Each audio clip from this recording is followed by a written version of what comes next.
IBN 7 हौसला है।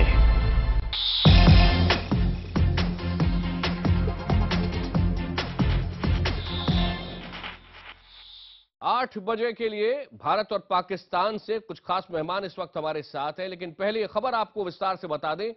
पाकिस्तान भारत के खिलाफ अपनी हरकतों से बाज नहीं आ रहा है। एक तरफ अभी हमने आपको हेडलाइन से ठीक पहले बताया किस तरह आतंक की एक नाव 26/11 से भी ज्यादा बड़े एक हमले को अंजाम देना चाह रही थी, लेकिन पाकिस्तान ने नए साल की शुरुआत में जिस तरह से इस आतंकी हमले से भारत को दहलाने की साजिश रची थी, उसको कोस्ट गार्ड ने नाकाम कर दिया। 31 दिसंबर और 1 जनवरी की रात को जिस समय हम एक दूसरे को हैप्पी न्यू ईयर बोल रहे थे, 12 साढ़े 12 बजे का वक्त था जब इस बोट को रोका गया। पहली तस्वीर जो आपके सामने यहां पर, इसमें वो नाव है जिसमें सवार होकर 4 आतंकवादी गुजरात में पोरबंदर की तरफ बढ़ रहे थे। भारतीय समुद्री सीमा के अंदर ये नाव घुस चुकी थी। अरब सागर में पोरबंदर का फासला बस 365 किलोमीटर का बचा था, लेकिन तभी कोस्ट गार्ड की नजर इस नाव पर पड़ी।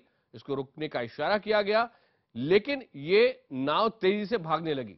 हॉट परसूट हुआ, 1 घंटे तक पीछा किया गया, इसको रोक लिया गया और उसके कुछ समय बाद दूसरी तस्वीर आपको ये बता दें, जब नाव में धमाका हुआ और माना जा रहा है कि इस धमाके के पहले 4 लोगों को देखा गया था। ये संदिग्ध नाव पाकिस्तान के कराची से निकली थी और इसको लगातार ट्रैक किया जा रहा था। इसमें 26/11 से भी ज्यादा बड़े हमले का विस्फोटक लदा हुआ था। यह खुलासा NTRO के यानी नेशनल टेक्निकल रिसर्च ऑर्गेनाइजेशन के सोर्सेज हमें कर रहे हैं। और ये ऐसे समय पर जब एक तरफ पाकिस्तान समुद्र के रास्ते आतंकवादियों को भारत में हमले के लिए भेज रहा था, जैसा कि अभी तक की जानकारी से समझ में आ रहा है, उसी समय जम्मू कश्मीर में सीमा पार से आतंकियों की घुसपैठ कराने के लिए लगातार वो सीज फायर का उल्लंघन कर रहा है। लेकिन भारत की ओर से माकूल जवाब मिलने के बाद, मुंह तोड़ जवाब दिया भारत ने, उसके बाद पाकिस्तान की बौखलाहट बढ़ गई है और अब पाकिस्तानी रेंजर्स की जगह कई चौकियों पर पाकिस्तान की सेना भारत की सीमा पर भी आ गई है और LOC पर भी कई जगहों पर आ गई है।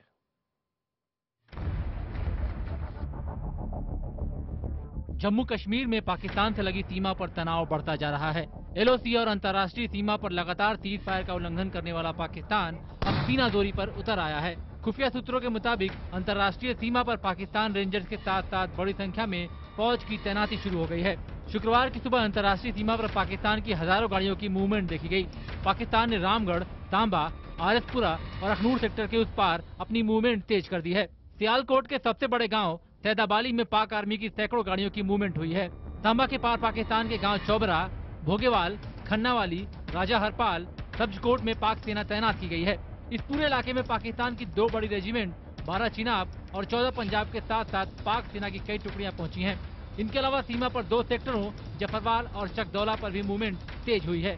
दरअसल पाकिस्तान इंटरनेशनल बॉर्डर पर BSF की कार्रवाई से बौखलाया हुआ है। पाकिस्तान की ओर से सीमा पर हो रही लगातार फायरिंग का BSF ने भी मुंहतोड़ जवाब दिया है। 31 दिसंबर को पाकिस्तान ने जब सांबा सेक्टर में BSF पर फायरिंग की तो उसमें BSF का एक जवान शहीद हुआ था। इसके बाद BSF ने भी जवाबी कार्रवाई की, जिसमें 4 पाकिस्तानी रेंजर्स मारे गए।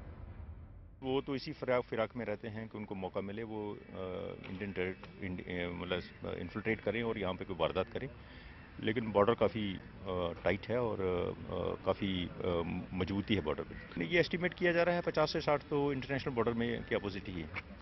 BSF के मुताबिक पाकिस्तान फायरिंग की आड़ में भारत में 50 से 60 आतंकवादियों की घुसपैठ कराना चाहता है, लेकिन BSF के चौकस रहने की वजह से उसके मंसूबे पूरे नहीं हो पा रहे हैं और इसी हताशा में वो लगातार सीज फायर का उल्लंघन कर रहा है। यही वजह है कि नए साल की शुरुआत में भी पाकिस्तान ने अपनी नापाक फायरिंग बंद नहीं की है। तो बड़ा सीधा सा है कि ये लोग जब तक इनको मुंह तोड़ जवाब नहीं मिलता बाज नहीं आते और लगातार 500 से 561 शायद सीज फायर वायलेशंस 2014 में हुए और इतने सीज फायर वायलेशंस के बावजूद ये लोग कुछ न कुछ हरकत करते रहते थे बॉर्डर पर। कठुआ से लेकर अखनूर सेक्टर तक भारत और पाकिस्तान के बीच 180 किलोमीटर लंबी अंतर्राष्ट्रीय सीमा है। कई इलाके ऐसे हैं जहां पर तारबंदी नहीं है, नदी है, नाले हैं और यहीं से घुसपैठ शुरू होती है। पिछले साल 3 बड़े आतंकी हमले अरनिया, हीरानगर और सांबा सेक्टर में हुए थे। तीनों बार आतंकी इन्हीं रास्तों से भारतीय सीमा में पहुंचे थे। फिलहाल पाकिस्तानी रेंजर्स और सेना की मूवमेंट तेज होते ही बीएसएफ ने भी अपनी चौकसी बढ़ा दी है। खास तौर पर हीरानगर और सांबा के सीमावर्ती इलाकों में भी सचेत रहने का आदेश दे दिया गया है। नए साल पर पाकिस्तान की तरफ से की गई फायरिंग के बाद बीएसएफ ने करारा जवाब पाकिस्तान को दिया था, लेकिन पाकिस्तान अब कुछ और ही इरादे लेकर चल रहा है। सीमा पर उनकी गतिविधियां बढ़ना शुरू हो गई, जिससे सीमावर्ती लोगों को चिंता सताने लगी है कि पाकिस्तान कहीं दोबारा से पहले जैसे हालात पैदा ना कर दे। कैमरामैन राजवी के साथ पवन शर्मा, जम्मू, IBN 7। इस वक्त चर्चा के लिए हमारे साथ कुछ खास मेहमान जुड़ चुके हैं। दिल्ली से हमारे साथ हैं बीजेपी के प्रवक्ता डॉक्टर संबित पात्रा, हमारे साथ ANI के एडिटर स्मिता प्रकाश हैं, गाजियाबाद से हमारे साथ हैं रिटायर्ड कर्नल अनिल कौल, गुड़गांव से हमारे साथ हैं रक्षा विशेषज्ञ सुशांत सरीन, और स्काइप के जरिए पाकिस्तान से कराची से हमारे साथ जुड़ गए हैं वरिष्ठ पत्रकार शाहजेब जिलानी। सबसे पहले कर्नल कौल, आपके पास आना चाहूंगा। ये बोट जिसे आतंक की नाव कहा जा रहा है, इसे अब हमें जो जानकारी मिल रही है पिछले कुछ मिनटों में NTRO के सोर्सेज के जरिए, वो ये कि 26/11 से भी ज्यादा बड़े आतंकी हमले की यह साजिश थी।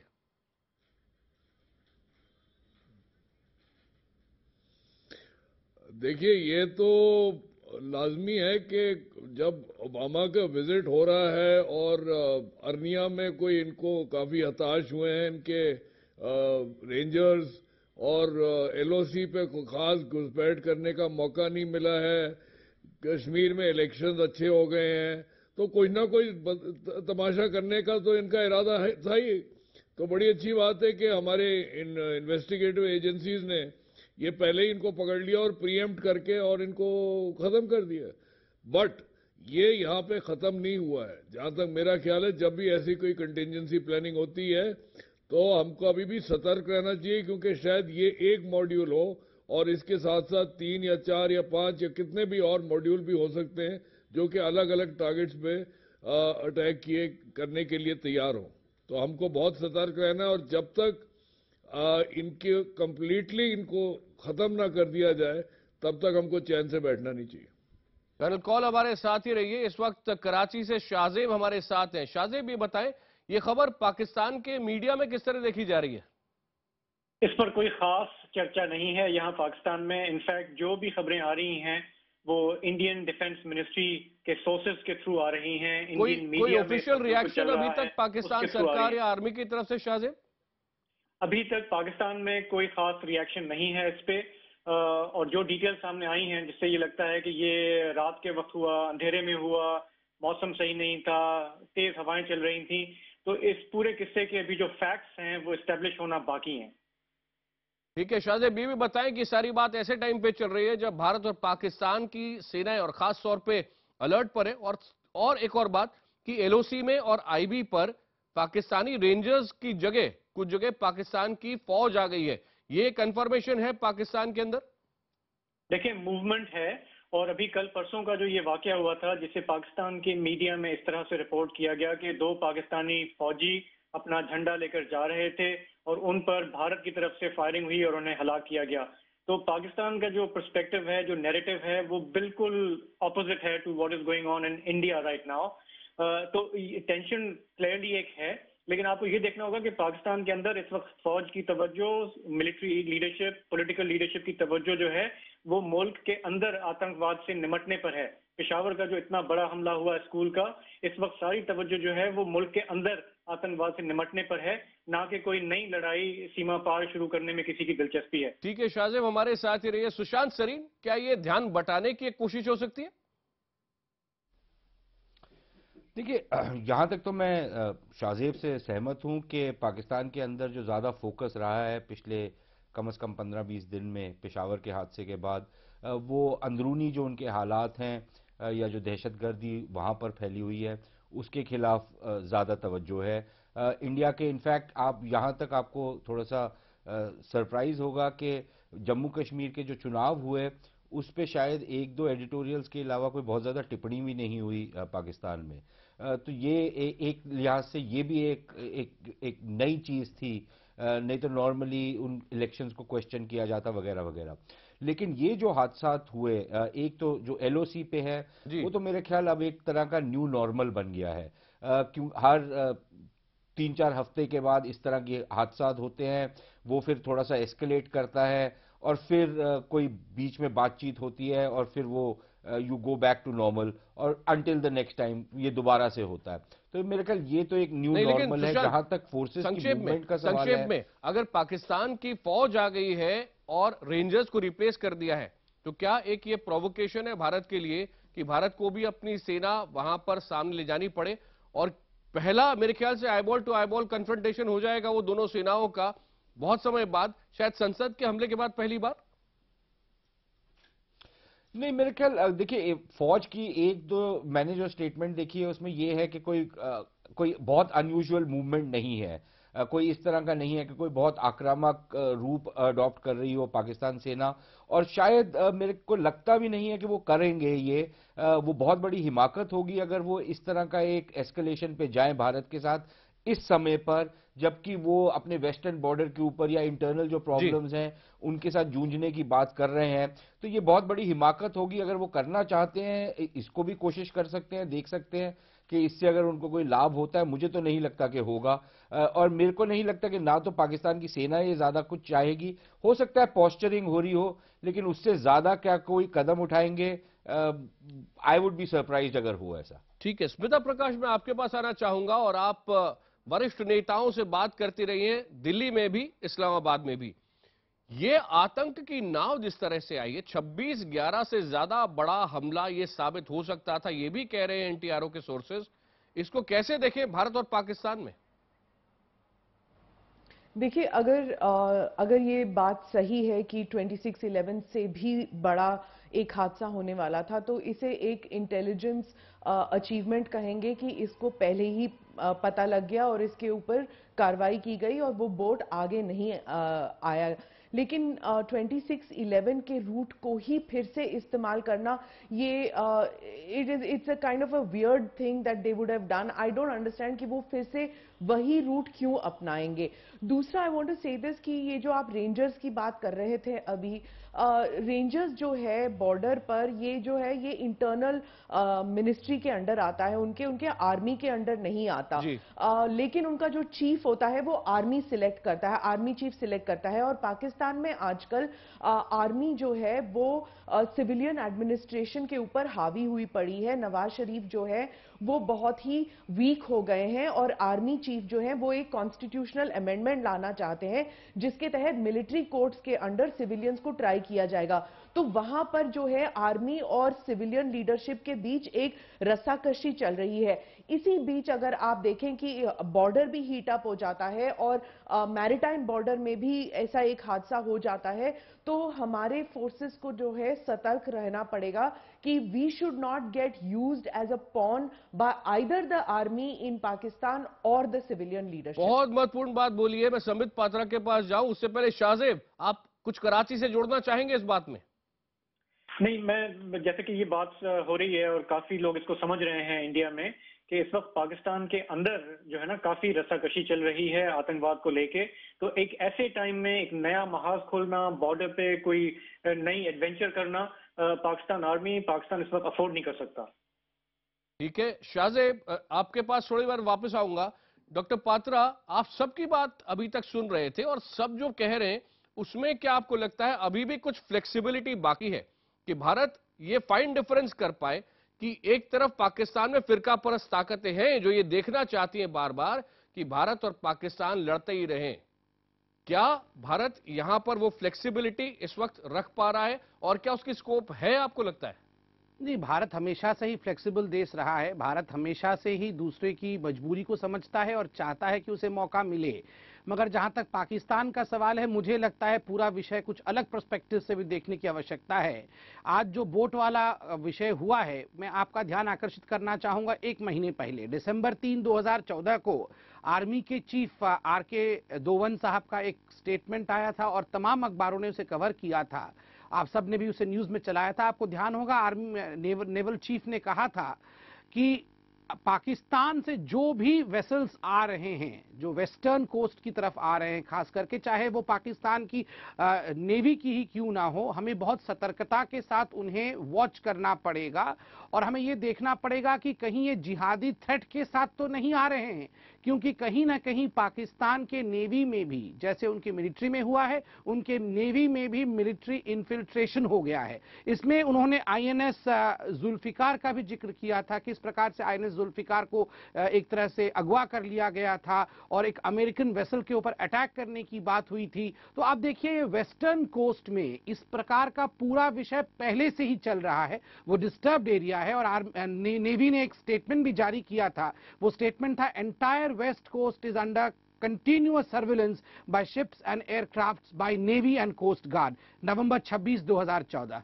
तो एक तरह से ये अंदेशा पहले से ही सरकार को था कि ऐसा कुछ होने वाला है और आज तो मैं कोस्ट गार्ड को, इंडियन नेवी को, इंटेलिजेंस को, उन तमाम एजेंसियों को सल्यूट करता हूं जिनके कारण से एक 26/11 पार्ट 2 होने से हिंदुस्तान में बच गया है और आज हम सब, जैसा आपने कहा, एक दूसरे को हैप्पी न्यू ईयर कह रहे हैं। मगर अगर पाकिस्तान इसे नहीं समझेगा तो जल्दी ऐसा मौका आएगा जब पाकिस्तान शायद अपने ही देश के अंदर हैप्पी न्यू ईयर कहने लायक नहीं रहेगा। कर्नल कौल, आपसे यह समझना चाहूंगा कि इस वक्त जिस स्थिति में हम हैं, सुशांत सरीन ये कह रहे हैं कि जहां तक सीमाओं का सवाल है तो वहां ऐसा प्रोवोकेशन नहीं है कि भारत अपनी सेना भी वहां पर भेज दे, लेकिन आप ये कह रहे हैं कि जहां तक इस बोट का सवाल है, जहां तक 26/11 से बड़े आतंकी हमला, जैसा कि एनटीआरओ के सोर्सेज हमें कह रहे हैं, ये हो सकता था जैसे नाकाम कर दिया गया, आप कह रहे हैं कि अभी भी कुछ और मॉड्यूल्स हो सकते हैं, हम अभी राहत की सांस नहीं ले सकते। आकाश बिल्कुल सही है। ये जो एलओसी की बात या इंटरनेशनल बॉर्डर की बात कर रहे हैं, इससे तो जो हमको सबक मिलता है कि हमारे बीएसएफ ने इनकी सामना करते हुए इनको फोर्स कर दिया है कि इनके रेंजर्स को हटाना पड़ा है। इसका मतलब इनके रेंजर्स कोई खास काम के लायक नहीं है। तो वहां पे आर्मी का आना नहीं आना इस वक्त तो मेरे ख्याल में कोई खास बात नहीं है। और वहां पे एक फायदा तो हमको है सबसे बड़ा, कि हमारे जो डिप्लॉयमेंट एरियाज हैं वो ज्यादा दूर नहीं है, तो खुदा ना खास्ता अगर जरूरत पड़े भी तो विद इन कुछ घंटों में हम डिप्लॉय कर सकते हैं, तो वो एक परेशानी की बात नहीं है। लेकिन आए आप ये बोर्ड के हिस्से पे, मैं अभी भी कह रहा हूं कि आज की तारीख में टेररिज्म जो है, मेरे पास एक पात्रा साहब के लिए और बाकी सुनने वालों के लिए भी मैं ये कहना चाहूंगा कि टेररिज्म जो है वो अब एक लॉ एंड ऑर्डर सिचुएशन नहीं रहा है, ये एक नेशनल सिक्योरिटी इशू बन गया है। और अब ये जो जिस तरह के 26/11 की बात कर रहे हैं, वहां पे जो बोट आई थी उसके बाद जो पेट्रोलिंग के लिए, वहां इसलिए नहीं वो इस्तेमाल हो रही क्योंकि पुलिस वाले को हफ्ता नहीं मिलता है। अब ये रिडिकुलस बातें अगर हम करनी बंद करेंगे और एक सेंट्रल अथॉरिटी हो जिसमें कि एयर विंग, नेवल विंग और लैंड विंग हो, जिससे कि हम टेररिज्म को काउंटर कर सकें। और ये अपने ऊपर ये धोनी का मैच नहीं जीता है हमने एक शिप को उड़ा के, क्योंकि कल को ये आज हुआ है, परसों असम में हुआ था, कहीं और हो जाएगा, क्योंकि टेररिज्म ऐसी चीज है जो कहां होगा, कब होगा, किसने करेगा, हमको हमेशा सतर्क रहना पड़ेगा। और सबसे बड़ी बात आकाश, जो हमारे फौजी हैं जो इसका सामना कर रहे हैं उसका काइंडली देखभाल करिए, उनके साथ बढ़ियागिरी करनी बंद करिए। पात्रा साहब, ये 80-20 वाला तमाशा बंद करिए, माई रिक्वेस्ट टू यू। और जो मॉडर्नाइजेशन है उस पर गौर कीजिए। संबित जी, जवाब देना चाहेंगे? देखिए, जो अभी विषय भी अनिल जी ने रखा है, इन सब पे चर्चा जरूर होनी चाहिए, मगर ब्रॉड विषय यही है कि आखिरकार प्रिपेयर्डनेस थी तभी तो पकड़े गए। अगर प्रिपेयर्डनेस नहीं होता, इंटेलिजेंस तैयार नहीं होती, तो इस प्रकार के पूरे विषय को अंजाम नहीं। लेकिन मॉडर्नाइजेशन के लिए बहुत कुछ करना बाकी, रियलाइजेशन सरकार को है। बिल्कुल, मैं तो शुरू से ही कह रहा हूं रियलाइजेशन सरकार को है, तभी तो आर्मी के लिए आप देखिए जिस प्रकार से मॉडर्नाइजेशन के लिए बिल्कुल पूरी तरह से प्रिपेयर्ड है सरकार, और कर भी रही है। एक बहुत बड़ा बजट सैंक्शन किया अरुण जेटली जी जब डिफेंस मिनिस्टर थे, और उसको आगे बढ़ा रहे हैं मनोहर पर्रिकर साहब। ये तो बिल्कुल दिखाता है कि एक तरफ इससे पहले की जो ठीक है, एक लास्ट क्विक कॉमेंट शाहजेब मैं आपसे लेना चाहता हूं, और वो ये कि क्या पाकिस्तान की सरकार ने वो डिफरेंस करना बंद कर दिया गुड और बैड तालिबान? क्योंकि इंडिया में उसका परसेप्शन एक ये भी बनता है कि जो आतंकवादी भारत के खिलाफ जाके लड़ रहे वो भी गुड है, He is a good terrorist. देखें, प्रधानमंत्री नवाज शरीफ ने ये कहा है, बाकी भी पॉलिटिकल लीडरशिप ये कह रही है, लेकिन मेरा ख्याल है कि इसको सुलझने में अभी टाइम लगेगा। अगर पॉलिटिकल विल आ गई है तो ऐसा होना चाहिए, पाकिस्तान के लोग चाहते हैं कि ऐसा होना चाहिए। सबसे इम्पोर्टेंट, पाकिस्तान की फौज क्या चाहती है Shahzeb? Sorry, what does the army want? फौज क्या चाहती है? देखिए, फौज भी ये कह रही है कि they are absolutely determined to root out terrorism from Pakistan, लेकिन वी ऑल नो कि ये इतना सिंपल और स्ट्रेट फॉरवर्ड नहीं है कि दशकों की एक पॉलिसी अगर आपने चलाई है जिसमें आपने जिहादी पैदा किए हैं तो आप रातों रात उनसे हाथ निकाल नहीं सकते, और इसमें समय लगता है, उसके लिए बहुत सारी विल चाहिए होती है। अब जब पाकिस्तान खुद इतना ब्लीड कर रहा है तो एक रियलाइजेशन है टॉप पे कि हमें अपने घर को सुधारना होगा और हमें ये डिस्टिंग्विश करना, खत्म करना होगा कि जो भारत पे हमला करता है वो सही है और जो हम पे हमला करता है वो गलत है। तो एक पॉलिटिकल स्टेटमेंट्स आना शुरू हुए हैं। पाकिस्तान के लोग यही चाहते हैं कि ये जो पूरा जिहादी कल्चर पाकिस्तान में इतना प्रमोट हुआ है कई दशकों से, इसे बंद होना चाहिए। इसी में पाकिस्तान का सर्वाइवल है। बहुत बहुत धन्यवाद, बहुत साफ गोई से बोले शाहजेब कराची से आप, और सुशांत सरीन आपका, कर्नल कॉल, समित पात्रा और स्मिता प्रकाश, आप सबका बहुत बहुत धन्यवाद।